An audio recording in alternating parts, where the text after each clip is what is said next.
There are moments in Scripture where Jesus does not just comfort us, He reveals who He truly is. And when you understand who He is, your fear begins to loosen. Your shame begins to quiet down. Your heart begins to breathe again. John 5 is one of those moments. After Jesus healed the man at Bethesda, the religious leaders became angry because it happened on the Sabbath. And Jesus spoke words so deep, they could not ignore them. He said, "Most assuredly, I say to you, the Son can do nothing of himself, but what he sees the Father do." At first, that might sound small, but it is actually enormous. Jesus is not saying he is powerless. He is revealing perfect unity, perfect oneness, perfect agreement with the Father. He is saying, I do not act separately from God. I do not move in a different direction. What the Father does, the Son does. Then Jesus says, "For the Father loves the Son and shows him all things that he himself does." Just pause there. The foundation of redemption is love.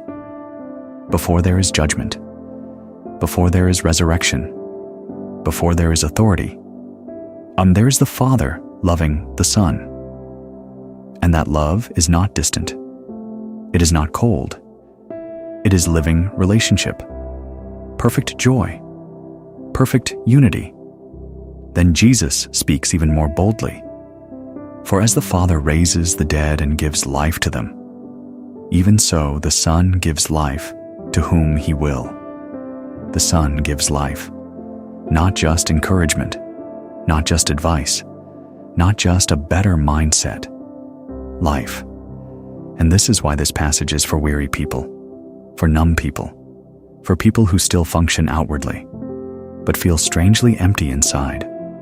Because Jesus does not only improve life, he gives life.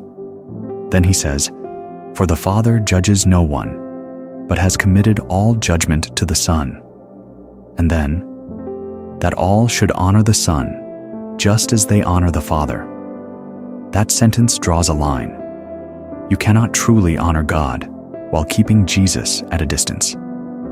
You cannot say, "I love the Father," while refusing the Son, because the Father is revealed through the Son, and the Son is to be honored, as the Father is honored. Then Jesus gives one of the most healing promises in the Gospel of John. "Most assuredly, I say to you, he who hears my word and believes in him who sent me has everlasting life, and shall not come into judgment, but has passed from death into life."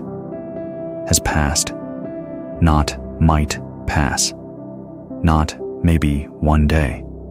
Has passed. This is assurance. This is peace. If you are afraid of being rejected, if you are afraid your past is too heavy, if you feel like God is waiting to shame you, Jesus says, if you hear and believe, you have already crossed over from death to life. Then Jesus says, the hour is coming, and now is, when the dead will hear the voice of the Son of God, and those who hear will live. The hour is coming, and now is, meaning resurrection is not only future, it begins now. When the voice of Jesus enters the soul, dead places wake up, hope returns, faith returns, love returns. And then Jesus tells us why his voice has that power. For as the Father has life in himself, so he has granted the Son to have life in himself. Life in himself, not borrowed life, not fragile life, not temporary life, self-existing life. So when you cling to Jesus, you are not clinging to an idea. You are clinging to life himself. Then Jesus says, and has given him authority to execute judgment also, because he is the Son of Man. The one who understands humanity is also the one who will make all things right. So Jesus says, Do not marvel at this, for the hour is coming in which all who are in the graves will hear his voice and come forth. There will be a final resurrection. There will be a final day. But for the one who believes, judgment is no longer a threat. It becomes hope. Because if Jesus is Lord, then evil does not get the last word. Injustice does not get the last word. Pain does not get the last word. Then Jesus closes this section with quiet strength. I can of myself do nothing. As I hear, I judge, and my judgment is righteous, because I do not seek my own will, but the will of the Father who sent me. Jesus is not unstable. He is not impulsive. He is not cruel. His judgment is righteous, because his will is pure.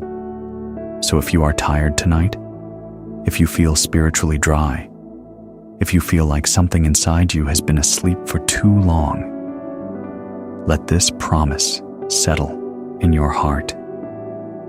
The dead will hear the voice of the Son of God, and those who hear will live. So, breathe, be still, and whisper this: Jesus, speak. Because when he speaks, life returns.